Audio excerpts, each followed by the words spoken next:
মৰমৰ ছাত্ৰ ছাত্ৰীসকল, আজি আমি বিজ্ঞানৰ এটা খুব ভাল লগা অধ্যায়ৰ বিষয়ে আলোচনা কৰিম।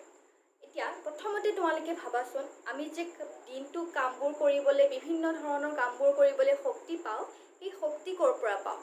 নিশ্চয়কৈ আমি যিখিনি খাদ্য খাওঁ সেই খাদ্যই আমাক শক্তিৰ যোগান ধৰে আৰু তাৰ ফলতে আমি দিনটো বিভিন্ন ধৰণৰ কাম, খেলাৰ পৰা আদি কৰি ঘৰৰ কাম, লিখা পঢ়া সকলোবোৰ কাম কৰিব পাৰোঁ। ঠিক সেইদৰে এখন বাহনৰ কথা যদি আমি ভাবোঁ, ধৰা আমাৰ বাইকখন বা মটৰ গাড়ীখন, বিভিন্ন ধৰণৰ বাহনবোৰত আমি বিভিন্ন ইন্ধন ব্যৱহাৰ কৰোঁ। তোমালোকে ইতিমধ্যে যাতায়াত ব্যৱস্থা পাঠটি শিকি আহিছা যে বেলেগ বেলেগ ইন্ধন আমি বিভিন্ন ধৰণৰ বাহন চলাবৰ কাৰণে ব্যৱহাৰ কৰোঁ। এতিয়া সেই ইন্ধনবোৰে আমাৰ গাড়ীখন বা যিকোনো এখন বাহন চলাই নিয়াত আমাক সহায় কৰে। সেইটো তাৰ শক্তিৰ এটা উৎস। এতিয়া কথাটো হ'ল, আমি যে গৰমত ফেনখন চলাওঁ বা আন্ধাৰ হ'লে লাইটটো জ্বলাই দিওঁ, ঘড়ীৰ কাঁটা ঘূৰি থাকে বা আকৌ টৰ্চ লাইটটো জ্বলি উঠে, সেইখিনিতনো কোনে ইন্ধন দিয়ে? সেইটো কাম হ'বৰ কাৰণে আমাৰ পৃথিৱীত প্ৰত্যেকটো কামৰ অন্তৰালত কিবা নহয় কিবা এটা শক্তি থাকিবই লাগিব। শক্তি অবিহনে একো কাম হ'ব নোৱাৰে। গতিকে সেই কামখিনি হ'বৰ কাৰণে, ফেনখন ঘূৰিবৰ কাৰণে বা লাইটটো জ্বলিবৰ কাৰণে শক্তিখিনি ক'ৰ পৰা আহিলে? ঠিকেই ভাবিছা তোমালোকে।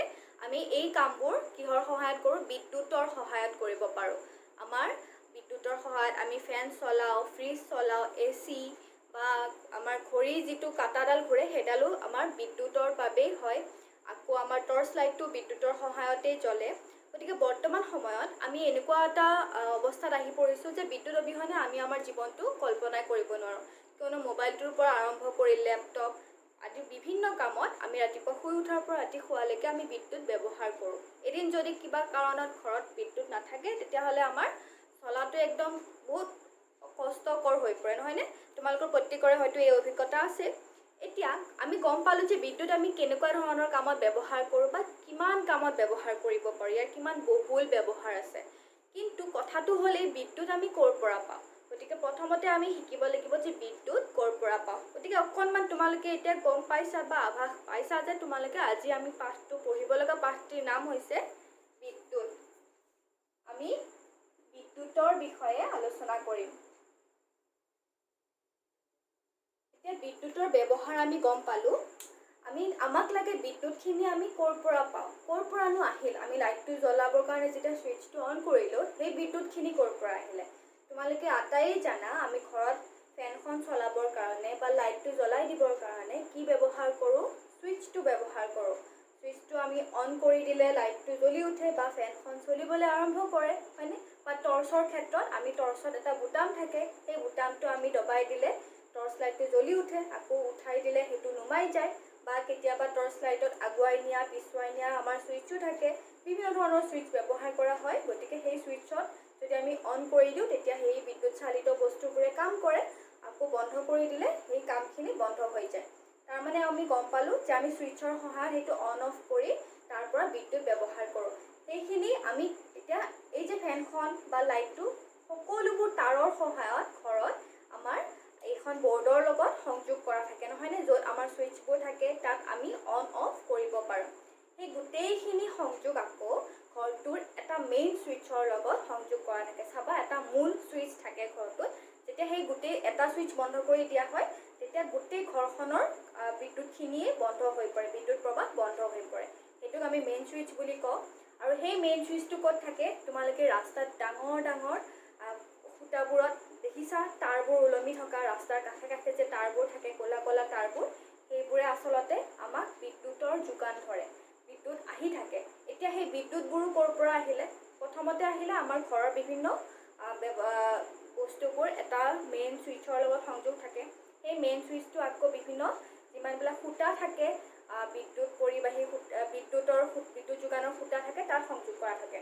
আকৌ সেই ডাঙৰ ডাঙৰ যে খুঁটাবোৰৰ সহায়ত তাঁৰবোৰ ওলমি থাকে, সেই ওলমি থকা তাঁৰবোৰে বিভিন্ন ঠাইৰ পৰা বিদ্যুৎ আমাক আনি পেলাই ঘৰত দিয়েহি।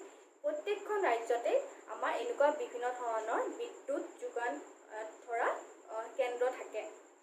তেওঁলোকে বিদ্যুৎ উৎপন্ন কৰে আৰু উৎপন্ন কৰি ৰাজ্যখনৰ বিভিন্ন ঠাইলৈ বিদ্যুৎ যোগান ধৰে।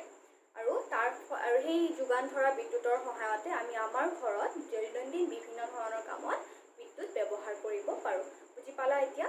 সেই বিদ্যুৎ কেন্দ্ৰসমূহে ঘৰসমূহে আমাক বিদ্যুৎ যোগান ধৰে আৰু সেই যোগান ধৰা বিদ্যুতৰ সহায়তে আমি আমাৰ নিজৰ সুবিধাৰ কাৰণে বিদ্যুৎ ব্যৱহাৰ কৰিব পাৰোঁ। আমি গম পালোঁ এতিয়া বিদ্যুৎ ক'ৰ পৰা পাওঁ। কিন্তু এই যে আমি কৈছিলোঁ ঘড়ীটো বা টৰ্চটো, তাতনো আমি বিদ্যুৎ ক'ৰ পৰা পালোঁ? আমিতো তাত কোনো ধৰণৰ তাঁৰ সংযোগ কৰি নাৰাখোঁ বা ঘৰৰ মেইন চুইচৰ লগতো আমি সেইখিনি সংযোগ নাৰাখোঁ। ডাঙৰ ডাঙৰ বিদ্যুৎ যোগান কেন্দ্ৰবোৰৰ লগতো আমি সেইটো কোনো ধৰণে সংযোগ কৰা দেখা নাপাওঁ। তেন্তে সেই ঘড়ীটোত বা টৰ্চটোত বিদ্যুৎ আহিল ক'ৰ পৰা? টৰ্চটো খুলিলে তোমালোকে চাবা বা ঘড়ীটোতো যেতিয়া ঘড়ীটো চলা বন্ধ কৰি দিয়ে আমি কি কৰোঁ? তাত থকা বেটাৰীটো সলনি কৰি দিওঁ, হয়নে? টৰ্চটো যেতিয়া জ্বলা বন্ধ হৈ যায়, আজিকালি অৱশ্যে আমাৰ চাৰ্জ দিয়া কি হয় টৰ্চ ব্যৱহাৰ কৰা হয় বেছিভাগতে, কিন্তু পুৰণি দিনৰ টৰ্চ যদি তোমালোকে দেখিছা তাত বেটাৰী সোমাই পেলাই সেই টৰ্চ ব্যৱহাৰ কৰা হৈছিলে। গতিকে সেই টৰ্চ বা ঘড়ীটোত আমি কিহৰ সহায়ত বিদ্যুৎ পাব পাৰোঁ? এই যে বেটাৰী বুলি ক'লোঁ, বেটাৰীটোৰ সহায়ত আমি বিদ্যুৎ পাব পাৰোঁ। এতিয়া বেটাৰীটোৰ কথা আমি যদি অকণমান চাওঁ, বেটাৰীটো তোমালোকে দেখিছা, আটাইয়ে দেখিছা পেঞ্চিল বেটাৰী বা ডাঙৰ বেটাৰীটো। আগতে যদি ৰেডিঅ' ব্যৱহাৰ কৰিছিলা, ৰেডিঅ'টো আমাৰ বেটাৰী ব্যৱহাৰ কৰা হৈছিলে। গতিকে সেই আটাইবোৰ বেটাৰী আমি কি বুলি কওঁ? বিদ্যুৎ কোষ বুলি কওঁ। আৰু তাক আমি সকলোৱে দেখিছোঁ বিদ্যুৎ কোষটো কেনেকুৱা থাকে? এনেকুৱা বেলন আকৃতিৰ থাকে। মই থিয়কৈ আঁকিছোঁ। ইয়াৰে এটা মূৰত এনেকুৱা টুপিৰ নিচিনা সৰু এটা অংশ থাকে।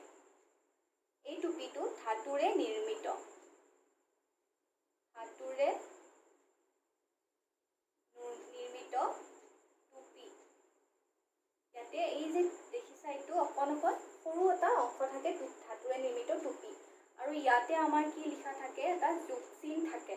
অৰ্থাৎ বিদ্যুৎ কোষ এটাৰ এই অংশটো, অৰ্থাৎ যিখিনি অংশত টুপি থাকে সেই অংশটো আমাৰ ধনাত্মক মেৰু। যোগ চিন মানে ধনাত্মক, আৰু সেই মেৰুটোক কোৱা হয় ধনাত্মক মেৰু। আৰু এই তলৰ অংশখিনিত আমাৰ এখন ধাতুৰ পাত থাকে।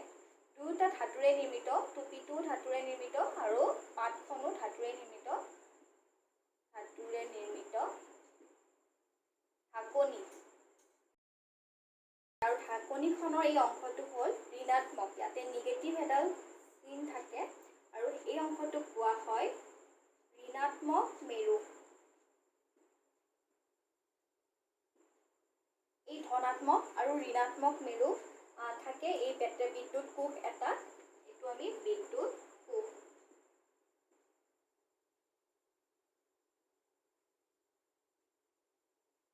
বিদ্যুৎ কোষ বা বেটাৰী। আৰু ইয়াৰ ভিতৰত বিভিন্ন ধৰণৰ ৰাসায়নিক পদাৰ্থ থাকে।